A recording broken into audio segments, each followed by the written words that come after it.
Bueno, les damos la bienvenida en este encuentro pre-elecciones, así que eh, especialmente tenso el clima, pero vamos a igual seguir pensando y seguir intercambiando. Le voy a presentar a Diego, que ha tenido la enorme amabilidad de acercarnos dos trabajos, uno que ya lo hemos mandado previamente, y otro que va a ser los deslices de la vida digital, algunos efectos de las pantallas en la vida cotidiana, y el que va a leer hoy, Niños y pantallas, perspectivas desde la clínica actual. Bueno, voy a presentarlo a Diego, muchos lo conocemos, pero no quiere decir que conozcamos todas tus actividades. Licenciado en Psicología y profesor de Psicología por la USAL, miembro del Colegio de Psicoanalistas, esto es lo que más conocemos, ¿no? Miembro del staff de la revista El Psicoanalítico, donde ha publicado varios artículos y es uno de los autores del libro Stop COVID-19, Volver a la Normalidad. Admisor y coordinador del área de psicología en Domus, Montegrande, profesor de Psicología y Salud y Adolescencia en el Instituto Escual Echea de Lavallol. Fue expositor en diversos congresos, jornadas y plenarios de psicología, psicoanálisis y educación especial. Fue miembro de la Comisión de Niñez y Adolescencia del Foro de Instituciones de Profesionales en Salud Mental de la Ciudad de Buenos Aires, representando al Colegio de Psicoanalistas. Entre otras actividades, fue psicólogo en equipos de orientación escolar y docente en varias universidades, perito psicólogo de oficio en los fueros civil y de familia de Cava y Lomas de Zamora. Trabaja en consultorio privado como psicólogo clínico de niños, adolescentes y adultos desde 1996 y se especializa en el tratamiento de niños, adolescentes y adultos en situación de discapacidad desde 1994. Y el cierre que nos ha dado Diego es eventualmente músico y poeta. Bueno, te escuchamos. Bueno, primero, principalmente agradecer al colegio por la invitación, por el espacio, a Magda por los intercambios, y especialmente a vos, Alicia, por la invitación y también por los intercambios.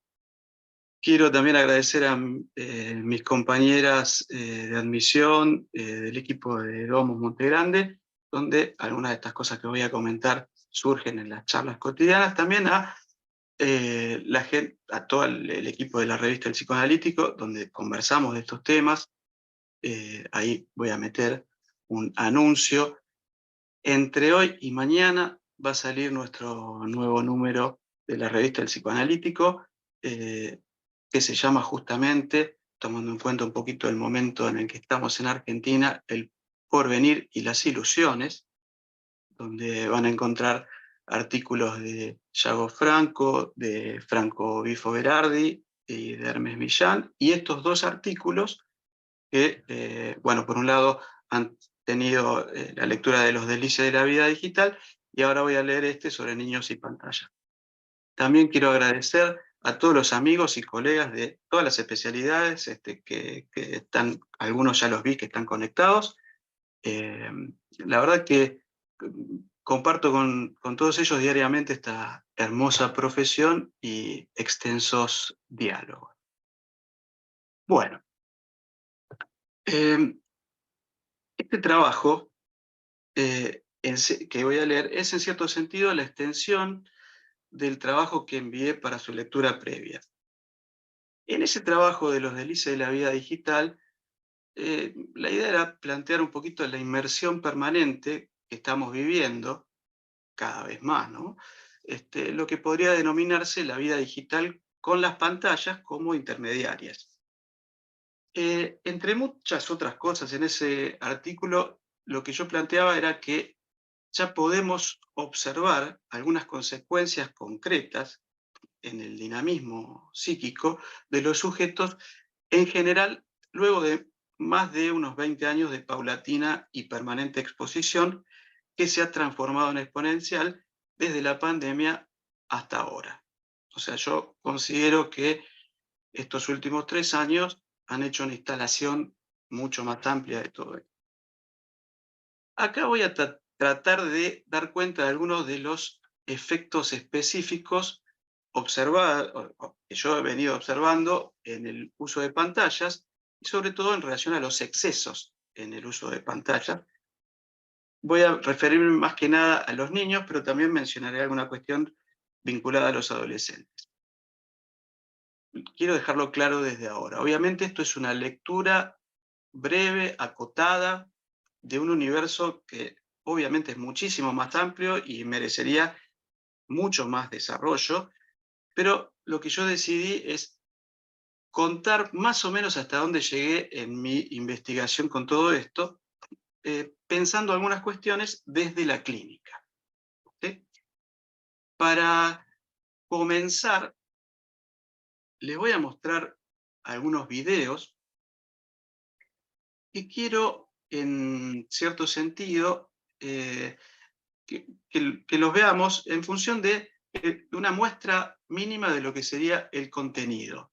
Me van a tener que esperar un poquito en relación a que los voy a ir pasando uno por uno y voy a ampliar la pantalla, así que espero que se puedan ver bien. Cualquier cosa me dicen.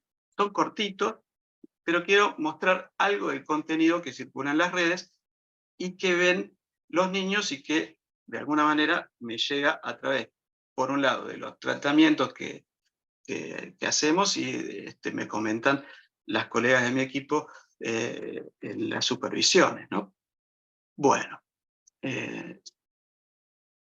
vamos a compartir el primero.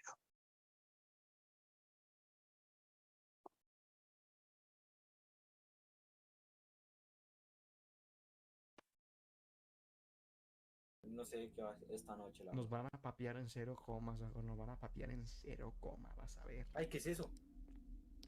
Pues Golden Freddy, cabrón. Alfredo Dorado, que me mira, desgraciado. Tómame una foto, tómame una foto. Ah, foto. A ver, ponete al frente de mí.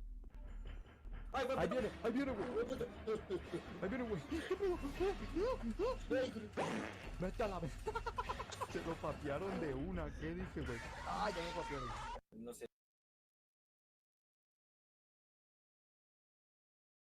Bueno, vamos con el siguiente. Estos son particularmente unos videos de un juego y ahora película para este año, ¿sí? Que se llama, como dice ahí, Five Nights at Freddy's. Después voy a explicar un poquito en algún momento de qué se trata este juego. Lo que quiero es que vean, este es el tráiler de la película que sale ahora, este año.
Este también es un videito del mismo juego.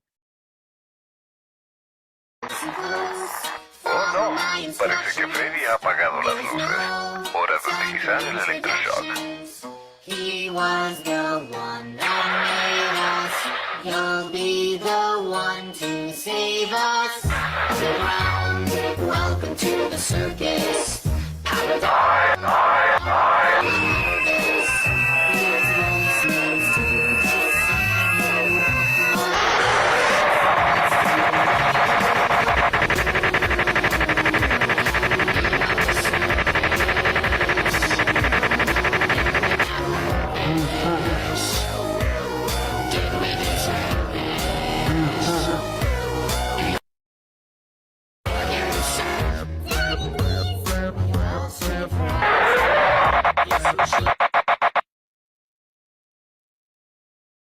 otro que es cortito, también del mismo juego. Listen close, follow my instructions. There is no time for introductions. He was the one that made us. You'll be the one to save us. Underground, welcome to the circus. Power down, are you feeling nervous? His voice means to deceive you. My voice just wants to leave you. Listen close. Bueno, y ahora uno un poquito más largo sobre un tema bastante popular que es la Llorona, ¿sí? Sobre todo en lo que es Latinoamérica.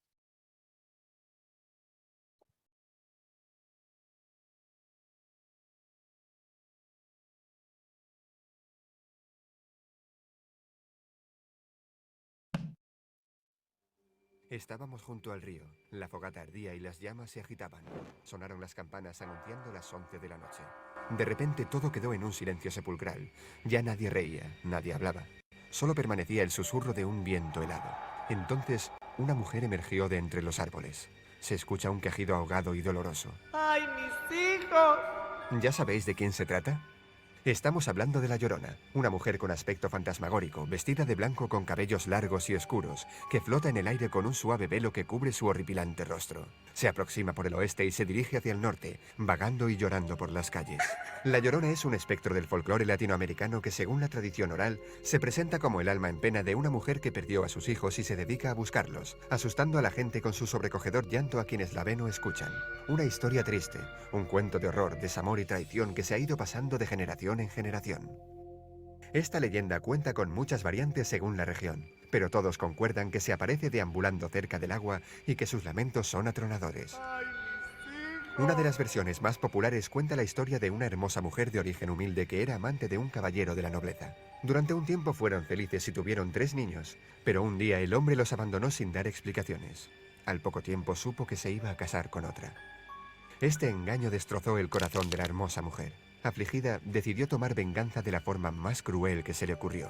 Una noche, la mujer despertó a sus pequeños hijos y se los llevó a pasear cerca del río que se encontraba próximo a su casa.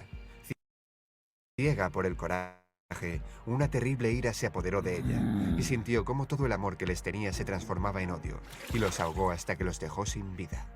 Al instante reaccionó, y al darse cuenta de lo que había hecho, corrió desesperada por el río y se metió hasta que el agua cubrió por completo su cuerpo. Emitió el escalofriante grito y desapareció.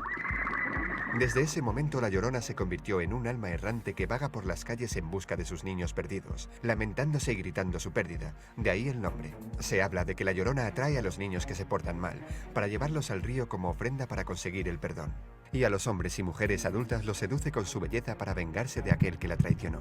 Pero cuando tratan de quitarle el velo, descubren su rostro pálido y demacrado, con ojos que parecen hurgar en lo más profundo del alma y los atrapa en sus lamentos. Son muchas las personas que a lo largo de los años han asegurado haberla visto o escuchado sus gritos. Su historia sigue aterrando a niños y niñas, pero también a adultos. El origen de la Llorona no está nada claro. Las culturas antiguas creían en seres fantasmales que se aparecían en las orillas de los ríos. Algunos historiadores consideran que en México la Llorona puede tener sus raíces en la Cihuacóatl, diosa de los mexicas, mitad mujer y mitad serpiente, quien, según la leyenda, emerge de las aguas del lago Texcoco para llorar a sus hijos. Y aunque en México la Llorona es una de las figuras más importantes de la cultura popular, son muchos los países que cuentan con una leyenda similar. En Chile se la conoce como la Pucuyén, ánima que se cree que llora eternamente porque le quitaron a su hijo de sus brazos a muy corta edad. A este espectro solo pueden verlo gente cercana a la muerte o personas con habilidades especiales. En Colombia se habla de la Tarumama, el fantasma errante de una mujer que recorre los valles y montañas, cerca de los ríos y lagunas, vestida con una bata negra que la cubre hasta los talones. Su rostro es una calavera aterradora, y en las cuencas de sus ojos giran 2 bolas incandescentes. Lleva en sus brazos el cadáver de un bebé, y llora lágrimas de sangre. Estos son solo algunos ejemplos. En otros países como Venezuela, Uruguay, Argentina, Panamá, El Salvador, Honduras, España y Costa Rica, también existe la leyenda de la presencia fantasmal de esta joven errante. Tic-Tacers, ¿en vuestro país también se cuenta la historia de La Llorona? ¿Qué otras leyendas populares os gustaría que contáramos? Escribidlo en los comentarios.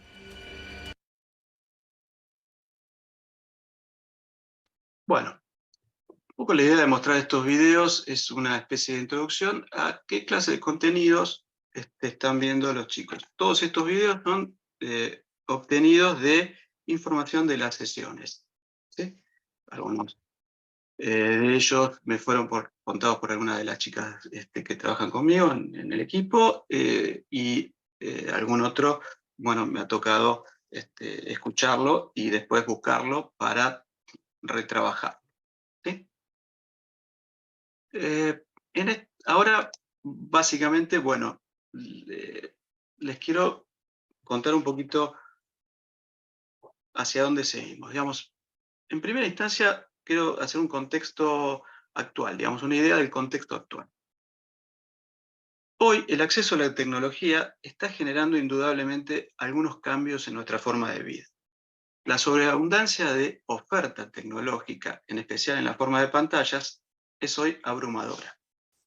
Toda la sociedad está sobreexpuesta a las mismas, y esto tiene algunos efectos que he mencionado en el trabajo que mandé, que es el de los deslices de la vida digital. Ahí citaba autores como Berardi, Byung-Chul Han o Yuval Harari. En ese trabajo planteaba que hoy podemos detectar efectos concretos en la forma de vida actual que son generales y pertenecen al universo de personas conectadas a la tecnología. Entre algunos de ellos mencioné la fatiga de la atención, el agotamiento cognitivo y una nueva ansiedad existencial vinculada a la creación de una narrativa digital del yo, entre otros. Las pantallas, por su naturaleza, estimulan nuestra atención hasta el punto del agotamiento. Es común escuchar en las consultas que las personas dicen dormirse viendo series. Según los expertos en neurobiología, las pantallas estimulan con su luz azul ciertas hormonas que nos llevan a estar permanentemente en estado de vigilia y por ende de alerta. Cuando las personas expuestas excesivamente a pantallas de luz azul se duermen, lo hacen por agotamiento y no por cansancio. La dinámica de la historia evidentemente se ha acelerado y el sujeto no puede abstraerse del momento histórico al que pertenece. Los cambios mencionados se filtran como el agua en el entramado sociocultural, generando nuevos desafíos para la clínica. Desafíos que hasta hace muy poco no teníamos. Esta parte la titulé La clínica de 2005. ¿Ya es antigua? Desde el año 2005 pertenezco, como dije antes, al equipo de Domus, que es un centro de atención especializado en la atención de niños y adolescentes de la zona de Monte Grande, en el área metropolitana de Buenos Aires, o Gran Buenos Aires para aquellos que viven en el interior. Ahí yo realizo la coordinación del área de psicología, admisiones, derivaciones, supervisiones y tratamientos. Los más antiguos, los más viejos, para decirlo de alguna manera, somos las colegas de fonoaudiología y psicopedagogía, las licenciadas Valeria y Viviana Esteves. Compartimos en general las admisiones y mucha conversación acerca de las admisiones en función de las necesidades de cada caso.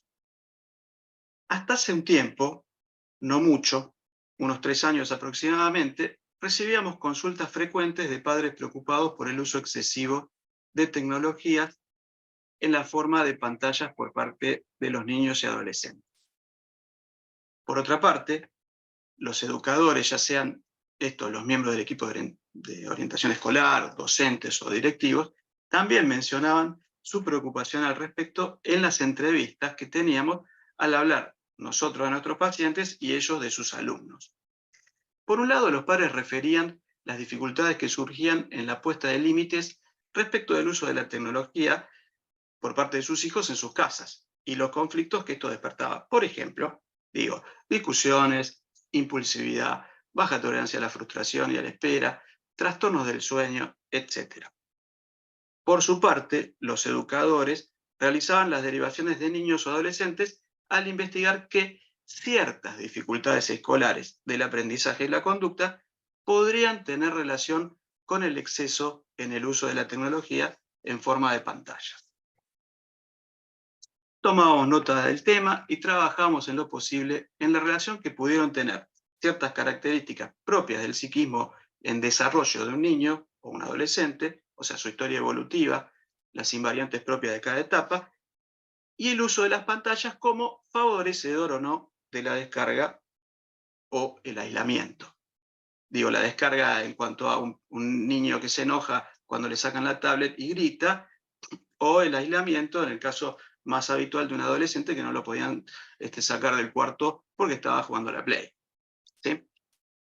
También investigábamos cuánto sumaba o no el exceso en su uso, digamos, como un indicador más. Estamos hablando, esto le digo, del 2005 más o menos hasta el 2020.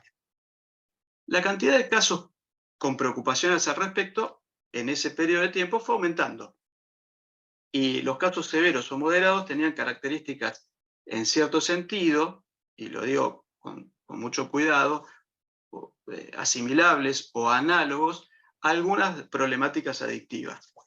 Los niños o adolescentes manifestaban conductas similares a los de periodos de abstinencia de los adictos ante la ausencia de sustancia, en este caso frente a la ausencia de pantallas. Y reaccionaban, estamos hablando de casos moderados o severos, ¿no? De maneras diversas, pero no muy lejanos a lo que se conoce en la bibliografía. O sea, en el caso de los niños, con berrinches, gritos, golpes, ataques de pánico, de ira. En los adolescentes también autolesiones, golpes. Autolesiones me refiero también a, yo lo considero golpes en la cabeza, golpear una pared con la cabeza después de que se le retiraba el juego. Como ejemplo ilustrativo podría mencionar varios casos, como estaba diciendo, ¿no? Revolear los joysticks, los mouse, los teclados, romperlos. Supongamos que se cortaba la luz en la casa o la conexión a internet, que podría ser en algunos casos con intervención o no de los padres, capaz que cansados de llamarlos en el caso de los adolescentes, para la cena, y no venían y les cortaban el internet. También se podría mencionar la impulsividad de niños sacándole la tableta o la computadora o la Play a los hermanos o padres para ver un juego al llegar a sus casas de la escuela, generando que se rompan los objetos, seguido ello de llanto sin fin y sin sentido, etcétera, etcétera.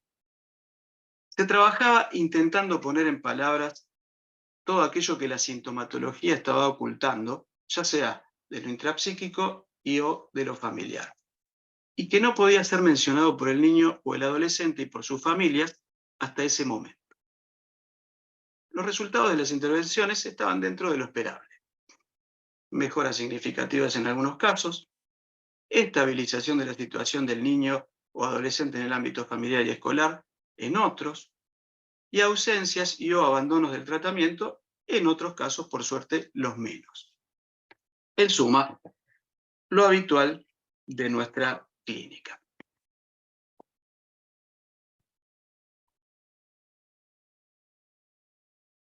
Esta parte la titulé La clínica hoy. ¿Quedará obsoleta en 10 años? Últimamente lo que más me está llamando la atención en las admisiones es que los padres ya no tienen como motivo principal de las consultas las problemáticas asociadas a las pantallas. Las consultas volvieron a ser como otrora lo eran, por problemas de conducta en la escuela, por dificultades vinculares con los compañeros y hermanos, por impulsividad, terrores nocturnos, problemas de aprendizaje, trastorno del lenguaje, sospecha de trastorno del espectro autista, etcétera, etcétera. Y lo mismo sucede con los educadores.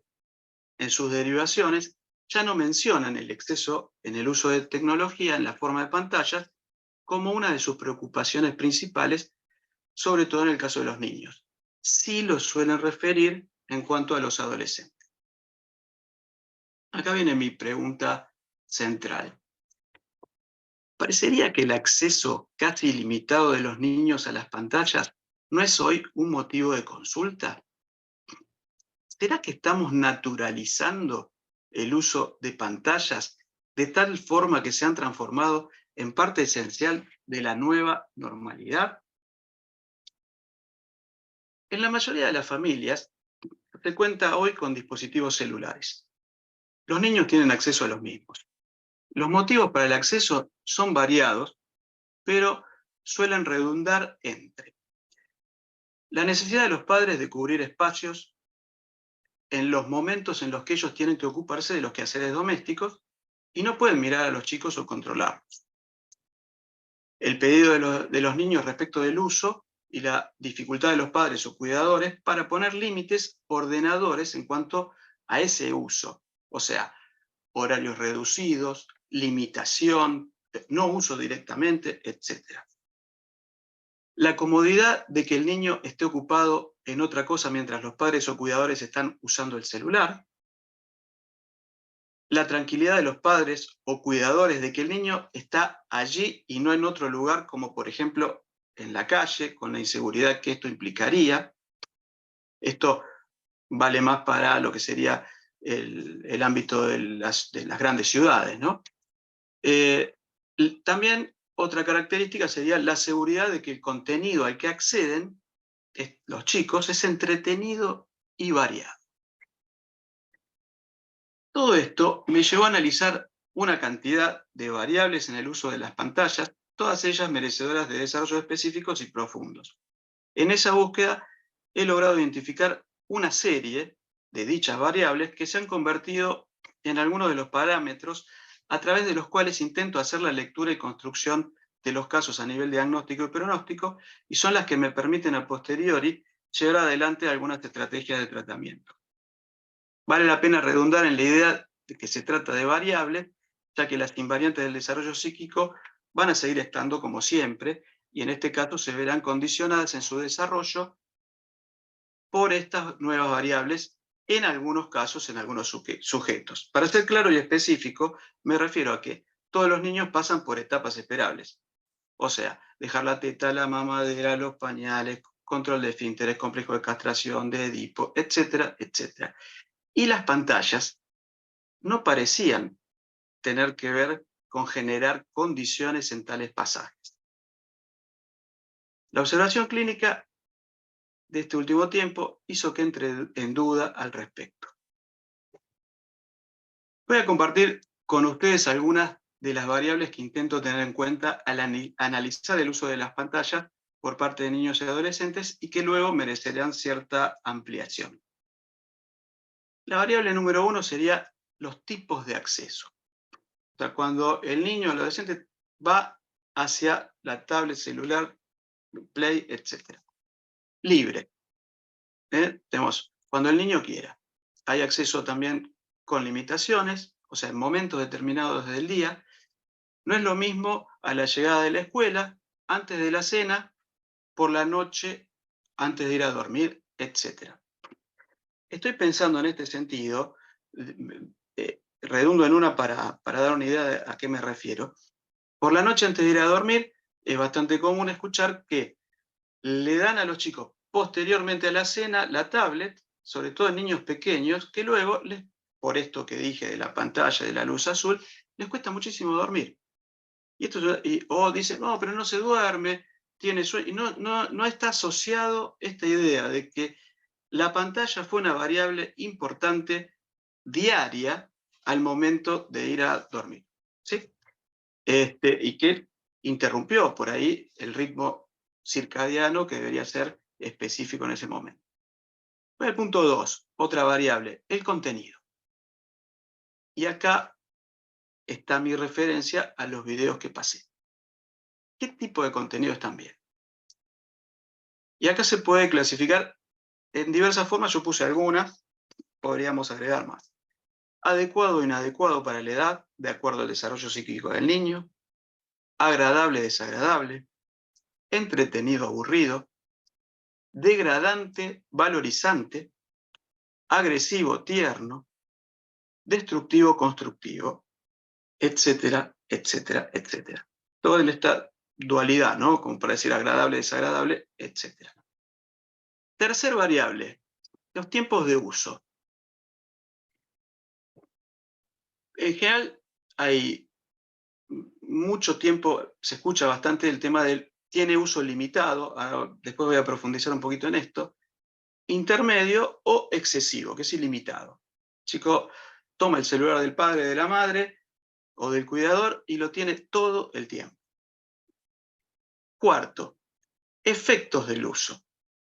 Efectos físicos como el que mencioné, por ejemplo, ligado al trastorno del sueño. Psíquicos como estos que he mencionado, que son generales, pero se aplican. Cuestiones ligadas a la atención, cuestiones ligadas a la memoria. En el caso de los adolescentes, a las dificultades vinculadas al pensamiento crítico, etcétera, etcétera. Y también efectos socioculturales. Ya los he mencionado en el otro trabajo. Y el número 5, y creo que es muy importante, es el rol de los padres y o cuidadores. Si los padres tienen conciencia o no de la pantalla como estímulo, a veces poco apropiado, a veces no, depende del caso, ¿sí? Pero en general, si tienen conciencia o no de que la pantalla es un estímulo poco apropiado para el desarrollo del niño. Si tienen conciencia o no de la pantalla como posible elemento adictivo. Y acá lo puse entre paréntesis, pero lo digo, tendría que estar en resaltado, para ellos o el niño. Dificultades de los padres para dejar de usar el celular. ¿Con quién se conectan más? ¿Con el celular o con el niño? Cada una de estas variables fueron apareciendo a medida que se ampliaba mi hipótesis acerca de la naturalización en el uso de las pantallas. Y como dije, merecerán un desarrollo particular en otro trabajo. Vamos a este ítem que es llamado la naturalización. Se ha establecido, paulatina y progresivamente, el uso de pantallas en todos los ámbitos sociales. Considero el uso de pantallas como una más entre muchas otras particulares manifestaciones de la nueva normalidad.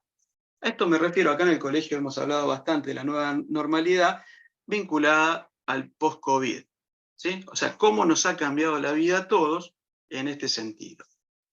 Prácticamente, hoy no hay actividad laboral o social y comunicativa en la que las pantallas no sean el centro específico de uso. La modalidad de vida actual lo requiere, en especial en los ámbitos urbanos. La instalación social de tal uso se ha ido dando en la línea de tiempo siguiente. 1. Al principio, útil, práctico, veloz, reductor de tiempos. Para pasar a ser 2. En la actualidad, necesario e indispensable, sin perder, por supuesto, las características mencionadas en el punto 1, ¿no? Lo vuelvo a repetir, útil, práctico, veloz y reductor de tiempo. Se ha escrito mucho sobre la tendencia adictiva de las pantallas. La imagen, que tiene como trasfondo originario la figurabilidad psíquica, es, sin dudas, el problema principal. Las imágenes que transmiten las pantallas nos atrapan. La tendencia de nuestro cerebro a estructurarse neurológicamente de lo visual hace que desde el nacimiento estemos pendientes de la mirada, en especial la mirada de la madre o de quien cumpla su función. Debemos seguir sosteniendo la importancia constitutiva de la mirada de la madre o del cuidador del bebé. También debemos seguir sosteniendo la importancia del holding, el handling, la ilusión y la ternura, entre otros conceptos ya desarrollados ampliamente por autores como Winnicott y Ulloa, para mencionar solo dos. Lo que quiero decir es que hoy la mirada constitutiva de la madre está en caución. Las madres y o los cuidadores están ocupados en sus trabajos o sus redes sociales, y la constitución de una madre suficientemente buena, tal como la planteaba Winnicott, es hoy algo complejo. Para Winnicott, la madre suficientemente buena debía ser equitativa y saber hasta qué punto apoyar y atender al infante. Winnicott planteaba, a partir de ello, la constitución del self, del sí mismo, el cual puede ser verdadero self o falso self. Decía que las actitudes agradables de la madre hacia el hijo hacen que el infante consolide su verdadero self. El repetido éxito de la complicidad de la madre ante el gesto espontáneo del infante generará el verdadero self. De este modo, el niño irá creyendo y aceptando la realidad externa mientras no le parezca que entra en competencia con su supremacía. En este punto se vinculan los conceptos de presentación de objeto y narcisismo. Esto de la presentación de objeto es fundamental y lo trabajamos también mucho en la clínica, sobre todo en la clínica de niños con mayores perturbaciones, ¿no? Por otro lado, cuando la madre no es suficientemente buena, y es al decir de algunos textos madre perfecta, incapaz de sentir y responder suficientemente bien a las necesidades del pequeño, advendrá el falso self. Este es, entre otras cuestiones, una máscara defensiva que las personas obtienen ante la sociedad cada vez que se tiene que cumplir con normas exteriores, como ser educado, respetuoso, seguir códigos sociales. Para Winnicott, cada persona posee un falso self y un verdadero self, solo que en cada persona prevalecerá un self más que otro.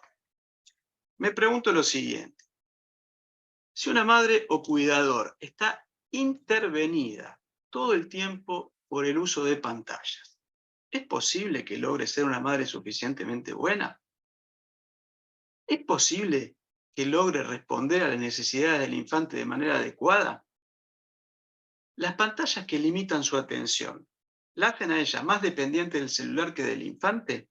Y de ser así, ¿esto tendrá influencias en la constitución psíquica del niño? ¿Influirá en la prevalencia de un self sobre otro? Por ejemplo, el falso self por encima del verdadero self. Las pantallas han sido llamadas muchas veces chupete electrónico. Y esto hace cierto sentido. La persona que no puede controlarse ante el uso de una sustancia en algún momento sabe acerca de su adicción y de los padecimientos que le conlleva. Por esta razón podríamos considerar a esto un síntoma al ser el mismo ego distónico. En el caso de las pantallas, no se observan hoy en las consultas planteos al respecto. Las pantallas son egosintónicas. En cambio, las manifestaciones conductuales a las que lleva el exceso en su uso sí son egodistónicas. Pero las pantallas no lo son debido a su conexión directa con la constitución del psiquismo. Harari, a quien cité bastante en el otro texto, dice que el ser humano siempre ha estado en una realidad virtual. Lo que me interesa resaltar es que uno se da cuenta de la adicción si hay algún síntoma, y lo que vengo notando en las entrevistas de admisión a padres es que el tiempo de uso de pantallas por parte de los niños se obviaba, no se mencionaba de ninguna manera, estaba como implícito.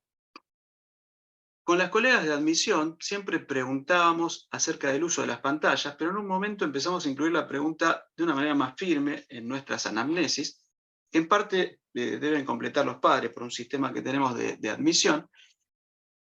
Y allí, en nuestra pequeña estadística, de más de 600 casos en los últimos 3 años, podemos mencionar que no hay niños o adolescentes que no usen pantalla al menos entre 2 y 3 horas diarias, incluyendo todas las franjas etarias desde el año y medio de vida hasta finales de la adolescencia. La discriminación de los padres en sus descripciones acerca del uso de las mismas también hace difícil la obtención objetiva de la información, porque no suelen considerar a la televisión o a la computadora como una pantalla contraproducente, y sí lo hacen con el celular, las tabletas y las consolas de videojuegos. Me pregunto, ¿está tan naturalizado el uso de las pantallas que se ha corrido el eje perceptivo acerca de las mismas? ¿Y hay pantallas buenas y pantallas malas? Tal como Melanie Klein mencionaba pecho bueno y pecho malo. ¿Estamos ante chupete electrónico bueno y chupete electrónico malo? Bueno, conclusiones. Lo digo en sorna. No, no se puede concluir en este tema. Más bien me parece como un inicio que debe tener una continuidad investigativa. Me lo autopropongo ahora que lo digo por acá. Quiero decir esto, algunas de las cosas que pensé como para ir cerrando y dejar un tiempito para el intercambio. El uso de las pantallas se estaría naturalizando y por ende cada vez sería menos egodistónico. Debido a esta naturalización, las consultas son hoy por los efectos y no por las causas. Pero los efectos son a causa del uso no adecuado de las pantallas. Y en un futuro, esto podría obviarse, como suele suceder con otras naturalizaciones de la índole del acostumbramiento social. Los efectos concretos detectables en nuestro trabajo al día de hoy son, y en esto quiero ser claro, ¿no? Todos estos efectos que voy a mencionar, no es que no existían, toda esta sintomatología que voy a mencionar siempre existió. Lo que estoy diciendo es que hemos notado un incremento en la aparición, o sea, en la frecuencia y o en la intensidad de esto que voy a mencionar. Vinculada, por supuesto, en la investigación clínica, cuando uno indaga un poco en la familia, con los niños, esto vinculado a el uso de pantallas, ¿sí? Entonces, vuelvo a decirlo, los efectos concretos detectables por el exceso de uso de pantallas en nuestro trabajo son 1. Alteraciones del sueño. 2. Irritabilidad constante. 3. Dificultades en la aceptación de límites. 4. Baja tolerancia a la frustración y baja tolerancia al estrés. 5. Disminución del rendimiento escolar. 6. Disminución de las actividades físicas fuera del hogar para usar más las pantallas. Esto es, los chicos antes iban más a una plaza y hoy están encerrados en las casas jugando o mirando la tele o usando alguna pantalla. 7. Dificultades en la aceptación de otras alternativas de juegos. Los niños juegan cada vez menos con juguetes. Y ya entre los 8 y los 9 años las preferencias por las pantallas parecerían la norma. 8.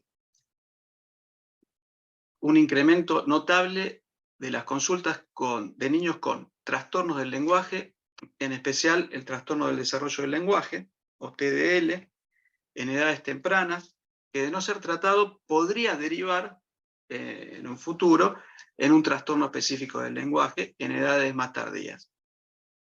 Ambos trastornos, y esto, bueno, lo hablamos mucho con las chicas del área de fonoaudiología, especialmente con la coordinadora, que es la licenciada Valeria Esteves,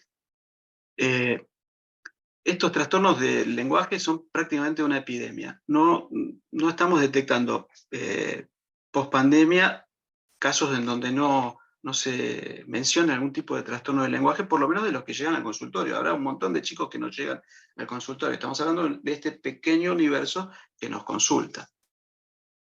9. Dificultades en el desarrollo de gestos espontáneos y de creatividad en las sesiones. Y 10. Padres agotados y con poca capacidad de reacción y empatía, A, por las exigencias laborales y sociales, y B, por la hiperestimulación permanente de las pantallas que los tienen a mitad del camino entre las actividades que realizan y su propio mundo, transformando al celular en el objeto transicional más importante de la historia humana. Podría seguir enumerando algunos ítems más, pero cabe la pregunta. Los adultos, ¿estamos preparados realmente para el uso de pantallas? ¿Los niños y adolescentes están preparados para su uso? las afectaciones, en mi opinión, ya están sucediendo. En un futuro, ¿podremos lograr un equilibrio saludable en el uso de pantallas? Bueno, y hasta acá llegué. Bueno, muchas gracias. Dejaste planteadas muchas inquietudes y al mismo tiempo compartiste toda una experiencia realmente importante en equipo, de muchas consultas y en la que buscaste como, bueno, puntuar los ejes que permitirían seguir así justamente evaluando situaciones, ¿no? Así que bueno, abrimos a comentarios, preguntas. Bueno, mientras van pensando, aprovecho que estoy desmuteada y me doy la palabra. Una de las cosas que me hacías recordar es un video que está en YouTube de hace años, que es un niñito muy pequeño, un bebé que tendrá 8 meses. Si ustedes ponen bebé, celular, berrinche, les va a aparecer, que es muy impactante, donde uno ve un bebé sentadito, porque todavía no camina, evidentemente, yo creo que tendrá 8 meses, con su celular así hipnotizado. Entonces, el adulto que realmente impacta la no empatía, le saca el celular mientras lo está filmando, entonces el bebé se tira para atrás en una descarga motriz, gritando, llorando, y en una descarga motriz que es angustiante, porque no es que busca que se lo den de vuelta, sino como si se desorganizara y no hay una cuestión de lazo con el otro, ¿no? Como algo, bueno, me sacan algo, lo quiero pedir, y se lo vuelven a dar, inmediatamente queda sentado y enchufado. Vuelven a hacerlo y vuelve a pasar la misma secuencia, ¿no? Es muy brutal que lo están filmando y es muy brutal que un bebé de 8 o 9 meses, frente a algo que si le sacaran un osito que está jugando, papá lloraría, pero haciendo un gesto a que se lo den. Mientras que acá no aparece nada bueno, como de un lazo en relación a un otro, ¿no?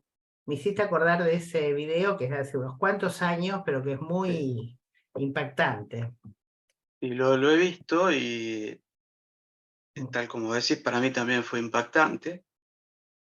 Creo que, bueno, estamos en una situación donde, por supuesto, uno cuando hace un trabajo es un recorte, pero lo principal acá sería pensar un poquito en el vínculo y lo afectivo.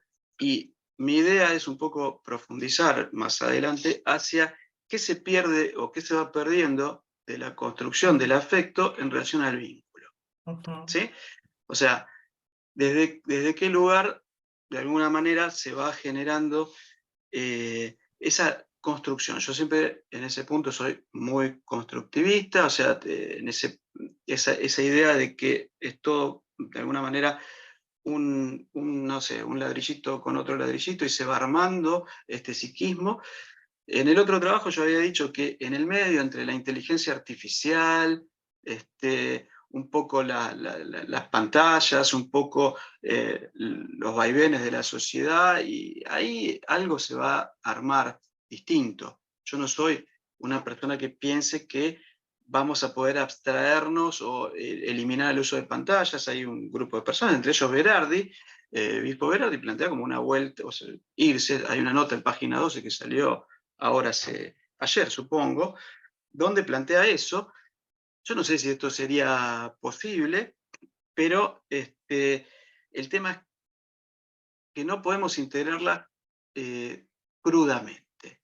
Tiene que haber un filtro, y este filtro lo tenemos que poner de alguna manera generando cierta conciencia, sobre todo en los adultos, en nosotros que somos los responsables frente a los niños y adolescentes, ¿no? Si querés hablar, ¿cómo se hace? Marina, me levantas la mano, o la mano amarillita del Zoom. Bueno, Iván, primero está Marina y después te doy la palabra, Iván. Hola, Diego. Bueno, Hola, Marina. muchas gracias por tu trabajo. La verdad que son datos que teníamos sueltos, pero verlos todos juntos ayuda un montón a componer la situación, ¿no? Yo pensaba primero que me parece que la pantalla no es un objeto transicional. Es un objeto que puede entretener, que puede ser útil, pero el objeto transicional es creado por el niño o el sujeto. O sea, la característica de lo transicional es que es algo vivo, es algo que está siendo creado, que genera la ilusión de que responde a la omnipotencia del sujeto, ¿no? En este caso del niño o del adulto.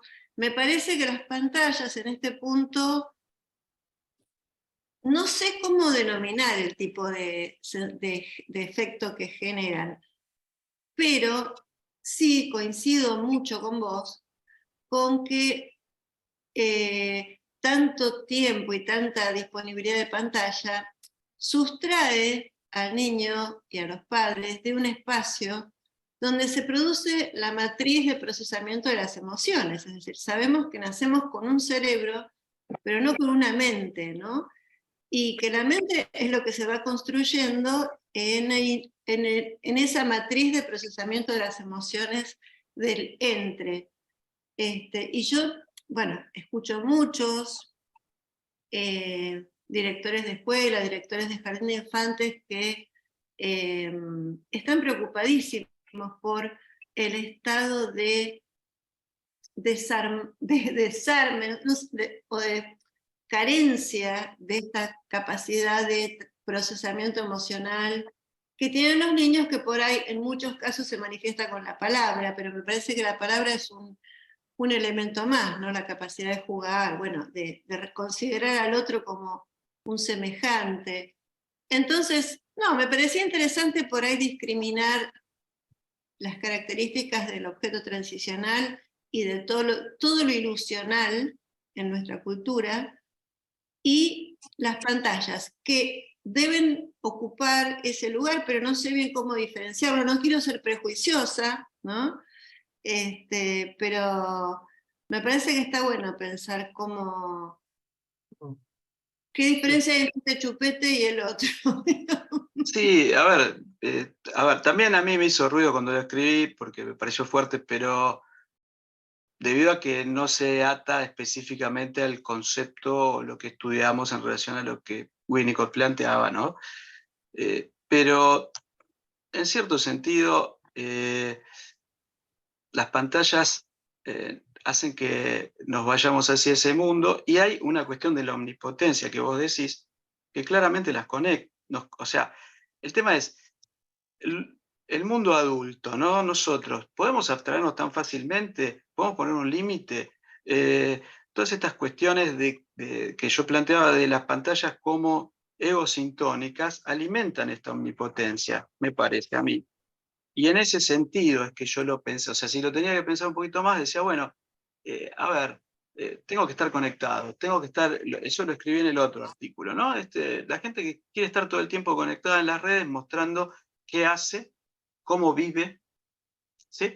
Y que no puede dejar esto. En el otro artículo había mencionado la nomofobia. Bueno, es un motivo cada vez mayor de consulta, ¿sí? O sea, gente que no puede estar sin el celular. Entonces, no sé si la pantalla, pero el celular se ha vuelto un objeto ahí. No sé si es, o sea, entiendo desde dónde lo decís vos, pero se ha vuelto un objeto más que necesario.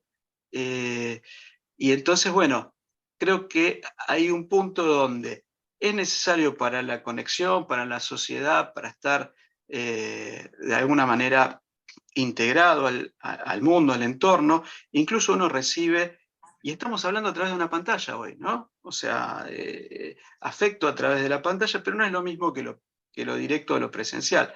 Entonces, esa idea de que algo nos está sacando o nos está limitando es lo que me hizo un poco escribir esto, ¿no? Bueno, no sé si te respondo un poco cómo lo pensé. Te quería contar un poco cómo lo pensé. No, mi idea era como mostrar un vértice, una perspectiva, y abrir justamente porque los adultos y los niños tienen la sensación de que están jugando cuando están con una pantalla, ¿no? Sí. Y a lo mejor nosotros pensamos, bueno, habría que discriminar qué diferencia hay entre este juego y el otro juego, qué nivel de qué tipo de subjetividad se está construyendo. Bueno, eso ya está escrito por muchos, pero por ahí más que poner el acento en el concepto, me parecía interesante pensar qué tipo de características tiene este objeto pantalla para lo que nosotros entendemos como la constitución del psiquismo. Claro. Genial. Sí, sí, yo un poco lo puse en el punto del contenido. ¿Sí? O sea, cada contenido debe ser evaluado acompañado por un adulto responsable y saber de qué se trata eso, ¿no? En el caso de los niños. Bien. Iván, te damos la palabra. Sí. Bueno, todo lo que voy a decir es más una pregunta que un decir. Se habla de la pantalla, ¿no? Como una cuestión, cuando uno ve una imagen, de una representación.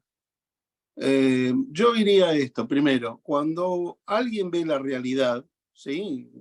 La realidad con nuestros propios ojos, es en última instancia una representación, ¿sí? O sea, hay todo un contenido simbólico y, digamos, y todo es representación. O sea que en realidad lo que hay en una pantalla es también una representación. Me parece que el tema no pasa por, digamos, la pantalla o no pantalla, sino la forma de representación. Por ejemplo, cuando hicieron la primera película que se considera que es película, ¿sí? Que no eran imágenes, creo que es El asalto al tren blindado, ¿sí? Es donde el director hace una serie de secuencias temporales en donde el espectador podía asociar que estaba pasando una cosa en un lugar y en otro lugar, y en realidad lo que intentaba a través de las imágenes era reconstruir la realidad, ¿sí? Porque cuando uno ve, digamos, la realidad, pongámosle que ve un ciervo que viene caminando, toma agua y después se va, ¿sí? Tiene un continuum, una continuidad. Y yo creo que el tema de, digamos, de esto de las pantallas, digamos, más allá de la representación, como en esta película, El asalto al tren, que ¿qué hacía? Trataba en un nuevo, ¿cómo se llama? Un nuevo elemento, representaba la realidad. Ahora me parece que lo de las pantallas es que rompe y fragmenta la realidad. Yo no sé si ustedes han visto, yo lo miraba igualmente, yo cuando era chico miraba dibujitos animados y miraba, qué sé yo, el Pato Lucas y esos dibujos. Después cuando trabajando en una clínica, bueno, había más grandes pacientes que miraban, por ejemplo, Goku. No sé si ustedes vieron algún dibujito de esos japoneses. No tienen coherencia, no hay una lógica de principio, desarrollo, desenlace. El que es bueno puede ser malo, es oniroide. O sea, puede aparecer un personaje, por ejemplo, había un personaje que se mojaba y se convertía en mujer. Después había uno que comía y era rosado y después era marrón. Era una cuestión totalmente, digamos, que yo no le veía lógica. ¿Qué lógica no le veía? No le veía una lógica justamente porque yo buscaba ver algo que se asemejara a la realidad. Entonces, lo que me parece que muchas veces lo que aparece en las pantallas, y pensaba esto del osito, ¿no? Que eso, ¿no? Cuando al nene le sacan el osito y intenta ir hacia el osito, es porque el osito es parte de una realidad. En cambio, la pantalla, cuando le está viendo y se la sacan, se descompensa, porque es la realidad. Porque viene a reemplazar el todo, no es una parte, y viene a reemplazar el todo. ¿Y de qué forma lo viene a reemplazar? De una forma, si uno ve los TikTok, por ejemplo, yo escuchaba a uno que hablaba de esto, que ahora hablaban de la campaña electoral, que se basa mucho en TikTok, que los jóvenes, no me acuerdo, era un especialista, no pueden atender más de 21 segundos. Más de 21 segundos, la atención se...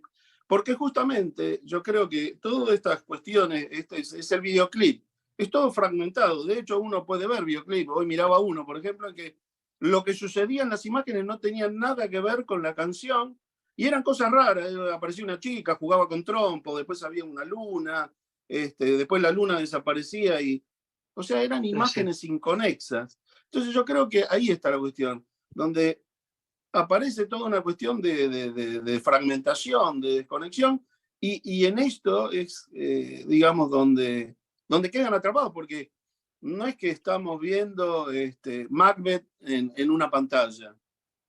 No, es algo que me puedo ir al baño, volver y lo sigo viendo, y vuelvo a decir, son cosas fragmentadas de no más una relación de 20 segundos, desconectadas, no hay principio de desarrollo, desenlace. Y me parece que, vuelvo a decir, más que el medio, es lo que el medio trae y su forma en esto. Porque, bueno, es decir, la realidad. Entonces me parece que ahí está el tema, y no tanto en la pantalla, más allá de que si alguien está 14 horas en una pantalla, bueno, se le atrofia la rodilla. Pero me parece que está ahí, que tiene que ver con eso. Okay. Bueno, gracias. Bueno, no levante la mano, Oscar, enseguida te doy la palabra, pero lo que vos te preguntabas de objeto transicional, lo que decía Marina, me hacía acordar que, bueno, Winnicott plantea que el osito puede ser un objeto transicional, consolador, fetiche, digamos que tenemos como posibilidades de no ponerlo como transicional estrictamente por esto de la creatividad primaria, y pensar si no es también...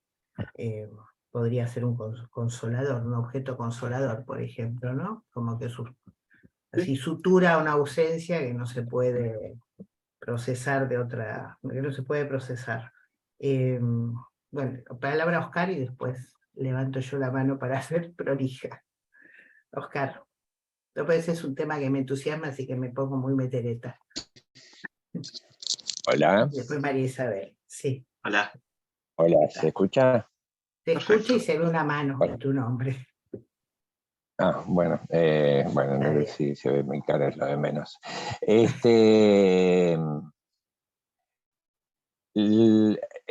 Bueno, en principio, un trabajo que, por ejemplo, habla de 600 casos, no es una muestra menor.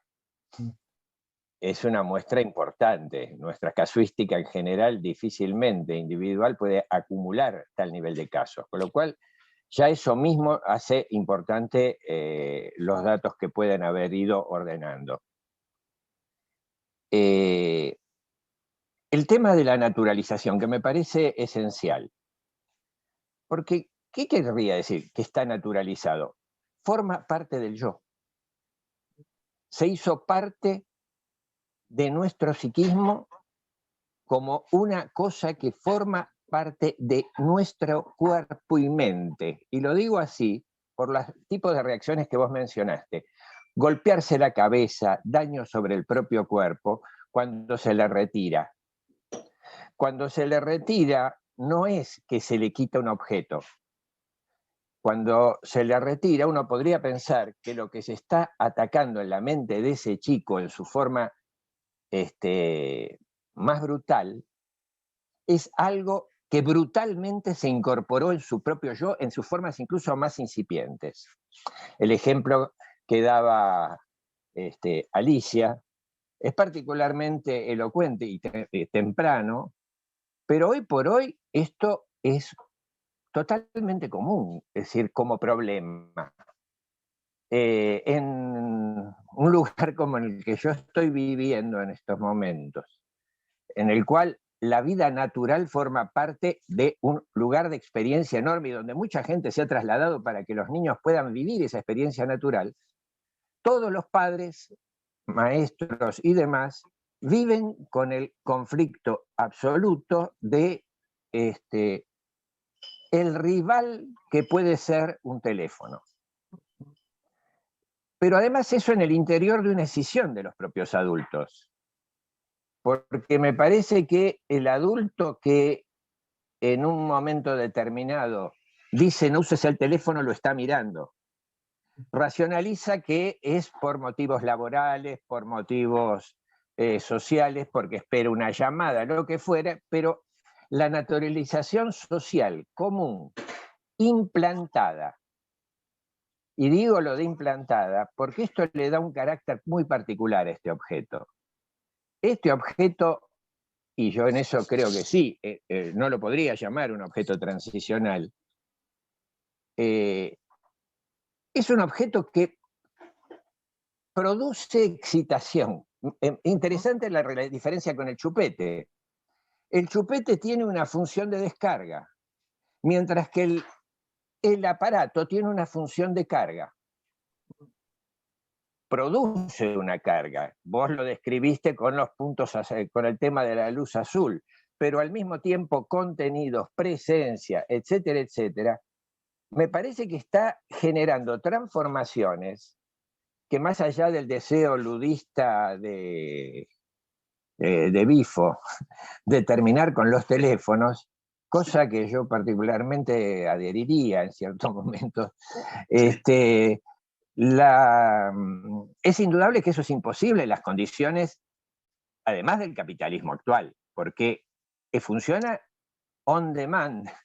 Es confluente con estas teorías del apego, donde a los niños hay que darles el pecho y no producir nunca insatisfacción. Hay una lógica de la satisfacción permanente que da un aparato que se incorpora a la modalidad cyborg, que Hathaway formuló ya hace muchísimos años. César Asaki varias veces ha venido al colegio a hablar de eso y lo trabaja. Y creo que esto es un problema realmente muy serio en términos también de los procesos secundarios. Es decir, ¿dónde van las inscripciones que producen los teléfonos? Porque son preconscientes, es decir, uno puede recuperarlas como al modo freudiano tradicional, no son inconscientes reprimidas, o puede haber algún caso, pero no lo son usualmente. Podríamos decir que quedan como puras huellas desarticuladas y que además se presentan bajo el formato de lo desarticulado. Con lo cual hay una propuesta de desarticulación de pensamientos que hace que al mismo tiempo ni el tiempo para pensar, ni las posibilidades de pensar y argumentar existan. Que es, entre otros de los motivos, algo que hoy nos hace enfrentarnos a una elección dramática con un señor en el cual cualquiera con lo que uno habla, que se ha relacionado con ese pensamiento, lo ha hecho a través de las redes en formas de desarticulados mensajes totalmente fragmentados, que hincan en algún nivel específico de malestar, etcétera, etcétera, pero que en términos de posibilidades de pensamiento, acá yo creo que hay uno de los problemas más graves, y sí que creo que es un desafío que no sé cómo se puede afrontar, en términos de qué posibilidades de pensamiento se pueden ir desarrollando a partir del sistema, de este sistema. Los contenidos sería otro tema, aparte y que merece de diferencias, pero creo que el modo de funcionamiento de este modelo de inscripción que se impone yo y construye yo y le da formato, hace una alternativa realmente, a mi gusto, dantesca. Bueno, te agradezco, Diego. Diego, ¿querés responderle a Oscar? Después voy. Después estoy anotando, preferiría responder después, la escucho a María Isabel. María Isabel. Podés ponerte cámara, no hay problema, ¿eh? ¿Escucha? Sí. Sí, se escucha. Uy, caray. ¿Sí se escucha? Sí, se escuchó, sí. No, un comentario sobre el objeto transicional y la diferencia fundamental, porque el destino del objeto transicional es ser abandonado, descaracterizado. Y en este caso, al contrario, encontramos fijeza y adherencia creyendo. Eso por un lado. También yo hace varios años que dejé de atender niños, pero bueno, tengo contacto con niños de la familia, hijos de pacientes, de amigos y demás, y lo que yo veo que se ha transformado, lo que en mis épocas, la socialización de un chico, la integración a un grupo, estaba marcado por su habilidad para el fútbol, por ejemplo, ahora está marcado en gran parte por su pertenencia o no a los códigos compartidos de los juegos o de las historias que siguen por TikTok y demás. Y conozco padres que se han resistido a cederle al hijo hasta una determinada edad, por ejemplo, se habían propuesto hasta los 8, que no tenga su celular o que no tenga acceso directo, y se han visto forzados de alguna manera por el sentimiento del niño de que está fuera de la trama con sus pares, sino, o sea, esto lo digo como pregunta, ¿no? Como si fuera un elemento que juega en la pertenencia, en la socialización, en el intercambio, pero también de una manera muy fragmentada, coincido con lo que venía diciendo Oscar. O sea que creo que es un fenómeno, digamos, no sé qué harían en consultorio en este momento con chicos que vengan con sus celulares. Tendría que ponerme a tiro, evidentemente. Bueno, eso, te agradezco. Muy ilustrativo tu trabajo. Gracias, María Isabel. Bueno, no sé si vos, Alicia, tenías algo que comentar, dijiste. Pensaba en línea de lo que estaban comentando, especialmente Oscar, ¿no? Respecto a, que es cierto, la fragmentación, pero creo que además también se da en el contenido, ¿no? Cuando Iván habló de Goku, que desde hace unos cuantos años, ¿no? Yo recuerdo con un paciente preguntarle cómo había nacido Goku, y me encontré con que son historias donde nacen de transformaciones directas, ¿no? Como esto, bueno, se moja y se transforma en mujer, o por transformaciones directas. Entonces yo me acuerdo en ese momento de haber planteado, son narraciones que se han salido de la lógica edípica, ¿no? Nosotros estamos acostumbrados a narraciones que dan un sentido edípico, ¿no? Como oferta metasimbólica de nuestra cultura, ¿no? Hay generalmente Blancanieves, Cenicienta, bueno, y todas las variantes más modernas, pero tienen esa estructura que permite un conflicto también. En cambio, estas eran todas cuestiones que yo lo asociaba con los esquizoparanoides, porque eran objetos parciales, ¿no? Claro. Que no se integraban, sino que mutaban por cuestiones diversas, pero de alguna manera cosas que, como mojarse, que no tenían que ver con que uno va a cambiar, o enojarse, ¿no? Lo cual era interesante, porque si se enojaba, también mutaba, como, bueno, como Hal, por ejemplo, ¿no? Pero que ahí yo notaba una cuestión donde las narraciones, en términos de ofertas mitosimbólicas, degradaba la calidad en términos de poder dar figurabilidad a los conflictos humanos, porque pasaban a ser muy parciales, pasaban a ser narrativas fragmentadas. En este momento, en las cosas que vos has mostrado, eso se suma a lo corto de, no sé, tener 15 segundos, 20 segundos, las narraciones fragmentadas, que ya se fragmentan por la temporalidad. Entonces creo que tomo esto que decía Oscar, ¿no? Donde además el contenido, en su formato, también apunta a algo que no colabora a la constitución del psiquismo. Y cuando tiene un formato distinto, como los videojuegos, hace poco estaba leyendo una investigación de la Universidad de Chile, donde hacía todo un desarrollo como los videojuegos ya directamente, no TikTok y demás, producían lo que el investigador llamaba, y me pareció muy interesante, una militarización de la imaginación. Te planteaba escenarios donde la guerra y la pelea era la única respuesta posible, ¿no? Como una cuestión de todos esos videojuegos siempre tenían en común esos escenarios. Entonces, pensando en esto, de hasta dónde ofrecen figurabilidad. Yo recordaba una paciente que recordaba con mucha ternura cómo ella con su niñera miraban las telenovelas. ¿Qué pantalla? Pero una pantalla completamente distinta al celular, que es individual además, ¿no? Sí, sí. Entonces creo que celular es específico, esto nomás. Horacio. Claro, no, sí, quería decir un par de cositas para no acumular tantas cuestiones para ir viendo. Por un lado, a ver, no no da el trabajo en sí, creo que es para algo más profundo, armar todo esto. Sí, yo he pensado mucho en la fragmentación y en el contenido. O sea, el tema del contenido, no, simplemente lo que hice fue mostrar algunos contenidos de lo que se circula, digamos, de lo que circula en las redes. El contenido es muy complejo, porque hay contenidos que no son iatrogénicos como pienso que lo son algunos de los que mostré. ¿Sí?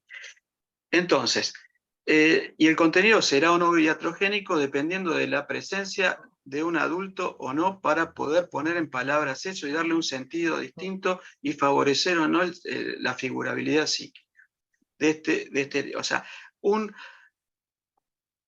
adulto responsable que de alguna manera ayude a reinterpretar. Esto en las escenas, esto me hace conectar con lo que estaba diciendo María Isabel, ¿cómo sería la clínica hoy? Y básicamente hay que tratar de historizar y de conectar todo eso fragmentario, porque, y ahí le contesto también a Oscar, quedan como al estilo de los elementos beta bionianos, en algunos casos digo, estoy generalizando, ¿cierto?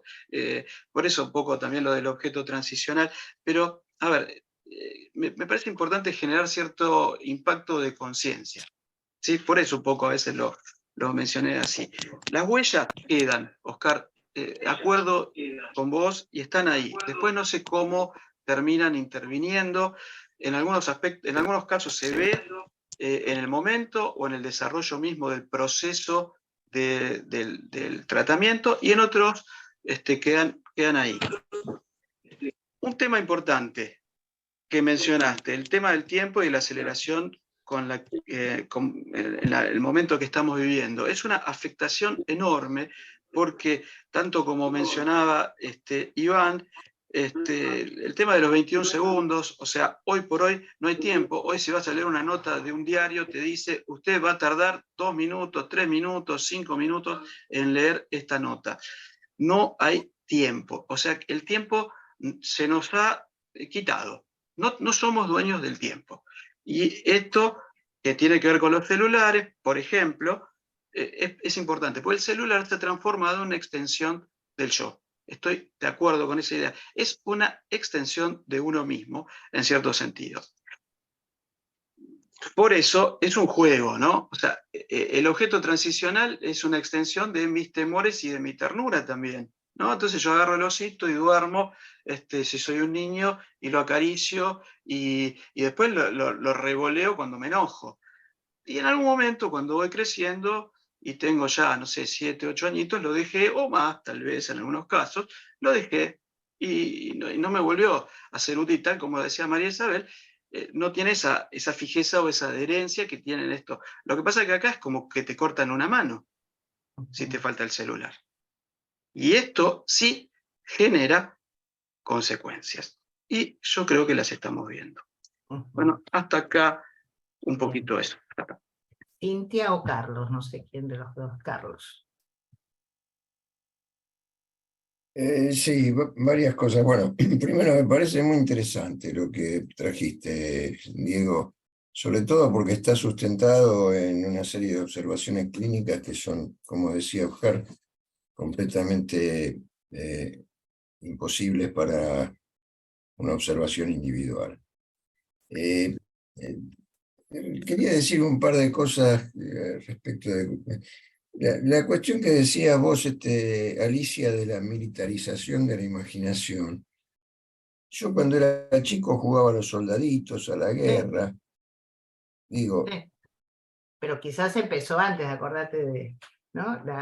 Para pensar el Pato Donald también tenía toda un formateo, a eso me refiero, no solo los videojuegos. no, Está exactamente. lejos. Con esto sencillamente quería decir que lo de la militarización es una historia de que viene de la Ilíada, si se quiere, ¿no? Sí, Bueno. sí, tal cual. La Llorona. Bueno, la Llorona, sí, que justamente, ¿no? Que es la tragedia de Medea, ¿no es cierto? La primera parte. Después, lo que sí es Medea no vuelve, así para asustar a los chicos o tirarlos al río. Después, una observación sobre los contenidos. Es curioso cómo se ha puesto de moda la historieta, el manga o el anime japoneses, donde suceden cosas que a nosotros nos parecen disparatadas, pero que para los japoneses no lo deben ser tanto. Las transformaciones, por ejemplo, de los personajes, son algo que está muy profundamente arraigado en la cultura oriental. En los mitos orientales. En los mitos orientales y en la filosofía oriental, la transformación es completamente lo que en Occidente entendemos como la inmutabilidad del ser. La filosofía occidental ha planteado la cosa en esos términos. En Oriente es la pura transformación, el libro de las mutaciones, ¿no? Eso por otra parte. Después a mí lo que me interesó mucho y que es algo que creo que trasciende por completo la clínica de niños, es el tema de la relación de la pantalla con el mecanismo adictivo, ¿no? Yo no atiendo niños, ni nunca lo hice, pero muchos de mis pacientes adultos son adictos a la pantalla. Vos decías, bueno, se dijo, es una extensión del yo, por lo tanto es una extensión del cuerpo el celular, a diferencia de lo que puede ser la tablet o la computadora u otra, o la televisión, ¿no es cierto? Que son objetos que están fuera de nuestro cuerpo. El celular está dentro de nuestro cuerpo, no dentro, sino que forma parte del cuerpo, es un apéndice del cuerpo. Por eso pusieron, ¿no?, las luces, los semáforos en el piso en algunos lugares de la ciudad, para que la gente que viene mirando el celular se dé cuenta de que el semáforo está en rojo. Entonces, lo de la adicción me parece fundamental, porque creo que tiene todas las características de un objeto adictivo.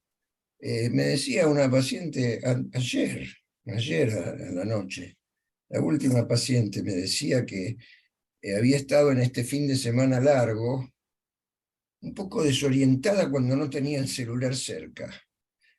Tiene un trabajo que le exige permanentemente estar alerta con el celular, pero estaba en feriado, no tenía nada que hacer, y se angustiaba porque no tenía el celular cerca. Y le pregunto qué hacía con el celular.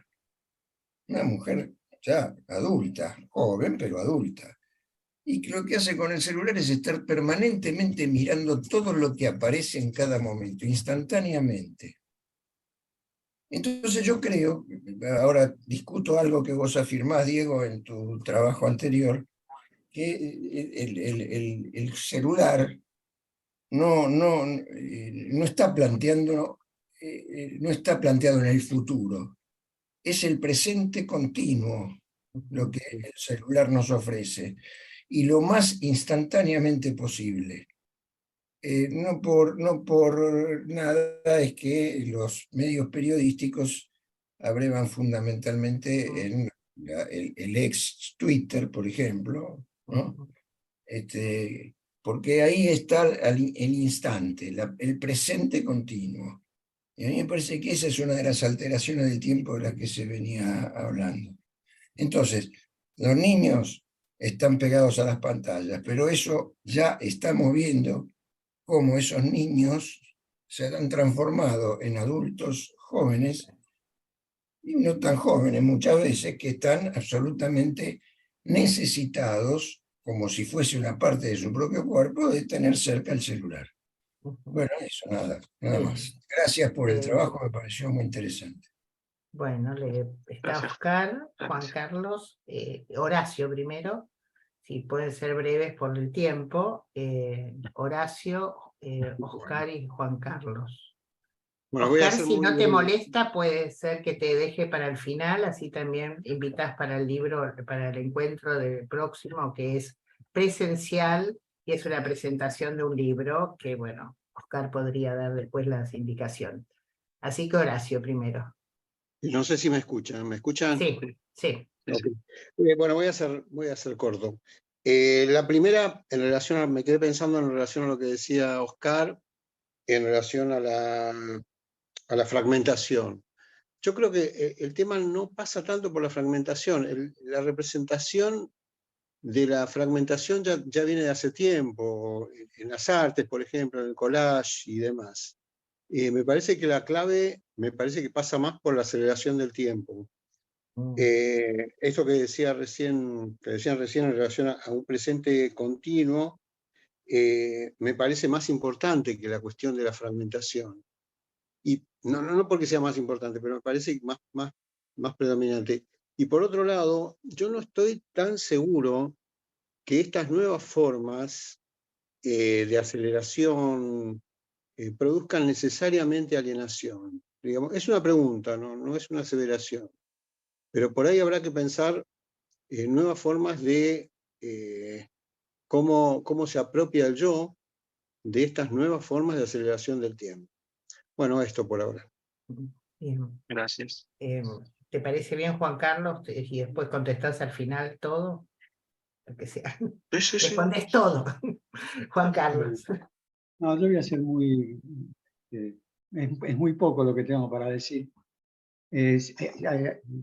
Viajando en subte, con más asiduidad desde hace un tiempo a esta parte por diversos motivos, es notable entrar al subte y ver lo que pasa. Está todo el mundo sentado, todo el mundo, absolutamente sin ninguna excepción, con el celular en la mano, leyendo algo en el celular, mandando algún mensaje, pero es absolutamente... Yo lo comparo cuando entro, hace muchos años atrás, cuando uno viajaba en subte, había alguna gente que miraba el diario, algunos muy pocos, entre los que yo me contaba que si había tiempo, porque eran varias las estaciones, sacaba un libro, que podía ser una novela. Bueno, ahora hay una uniformidad total, pero no queda absolutamente nadie, salvo ni siquiera los que están parados en el subte, que se las arreglan para estar agarrado con una mano y la otra tienen el celular.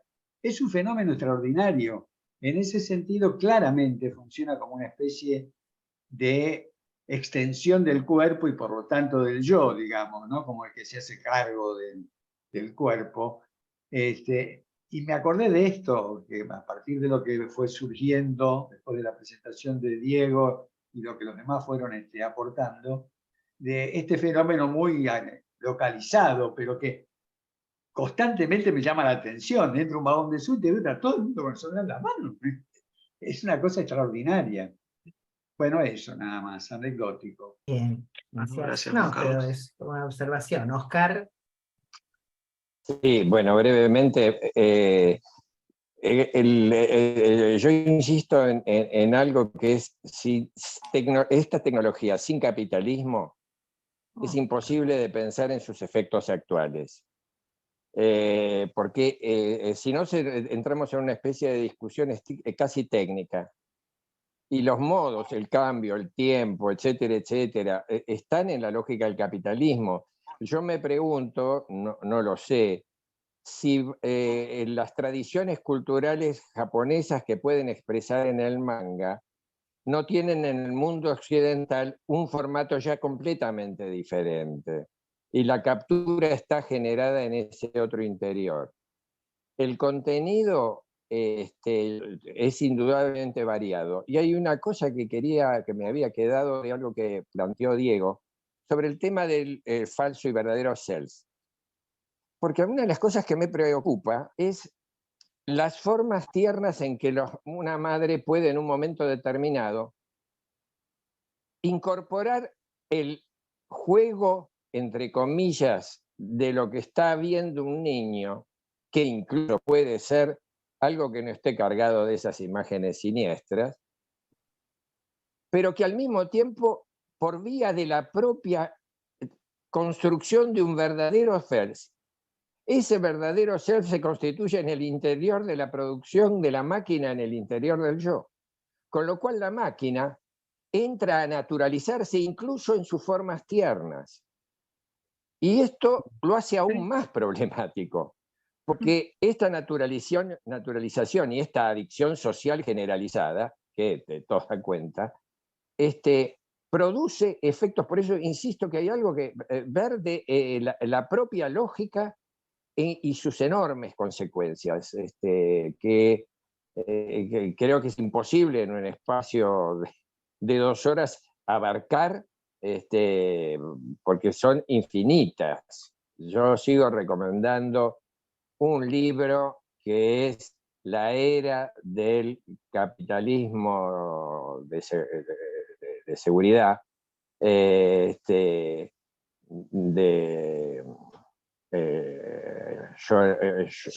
Shoshana, bueno, no me acuerdo el apellido, ya con todos esos datos es un enorme libro que explica los efectos de relación entre capital y tecnología, de cómo fue concebida la tecnología y cómo derivó la tecnología, y sobre todo porque lo que ha modificado, cuando Diego decía los cambios desde cierto momento, es desde el 2010 con la inteligencia artificial incorporada a los teléfonos.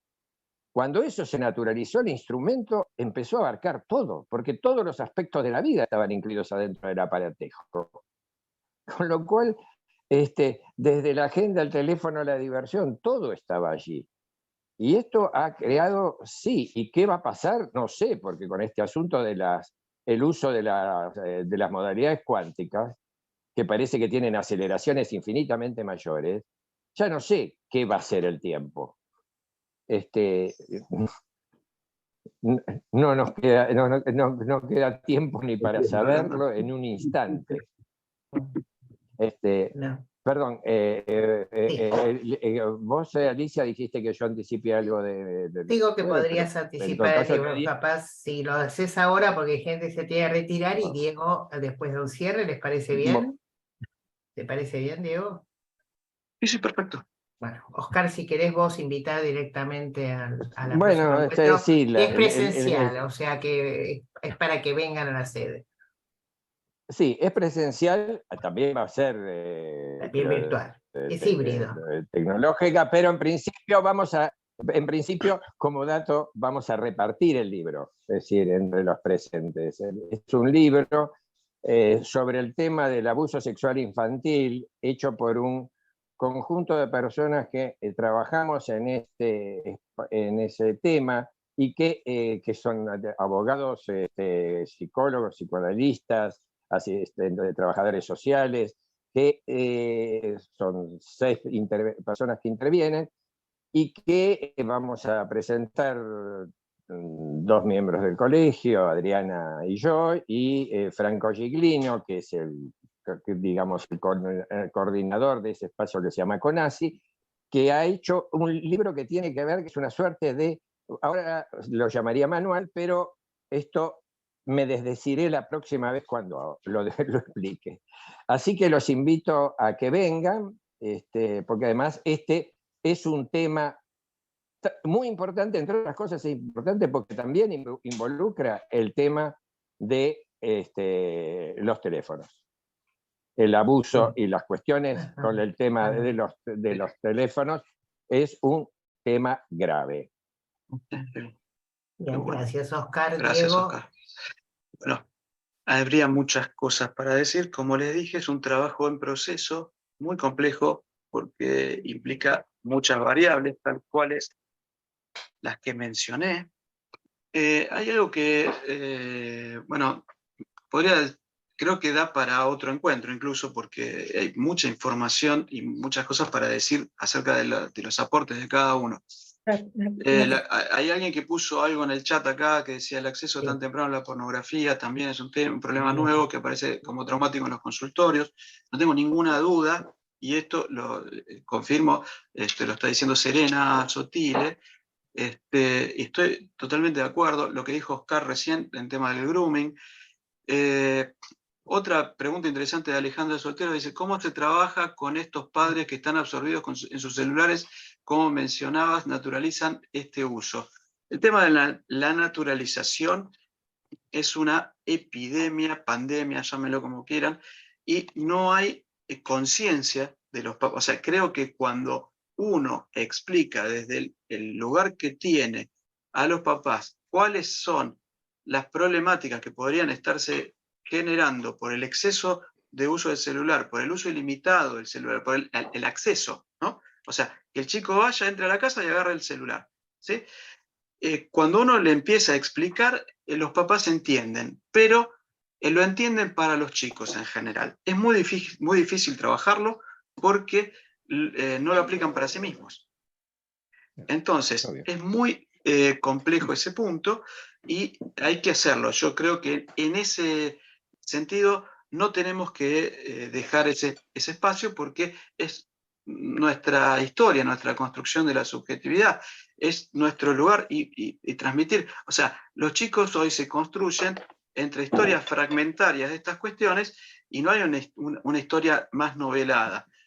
Todo es metonímico. Cuando uno le enseña de alguna manera a los papás a metaforizar algunas cosas, a los chicos a metaforizar a través de los juegos, el celular no está permitido, salvo en algunas cuestiones muy particulares con algunos adolescentes. Yo no lo uso en el consultorio, ¿sí? Me parece que es fundamental llevarlos a los chicos a los juegos tradicionales, ¿sí? A que puedan crear. Yo lo dije en uno de los puntos, la inhibición del gesto espontáneo y la falta de creatividad es uno de los grandes problemas. Bueno, no quiero seguir porque si no es mucho más. Así que bueno, les agradezco a todos los que participaron, por un lado. Les mando saludos a algunos que me están viendo desde Córdoba también. Y les agradezco las intervenciones y el escucha. Te agradecemos a vos porque has dejado muchas cosas planteadas y, como dicen, muchas preocupaciones en común. Así que nos desmuteamos para poder aplaudir. Que se escuchen los aplausos. Gracias, Diego. Muchas gracias. Gracias, Diego. Gracias, Diego. Gracias. Gracias. Gracias. Que nos vaya. Gracias, Diego. Hasta pronto. Muchas gracias, Gracias. Diego. Gracias. Muchas gracias.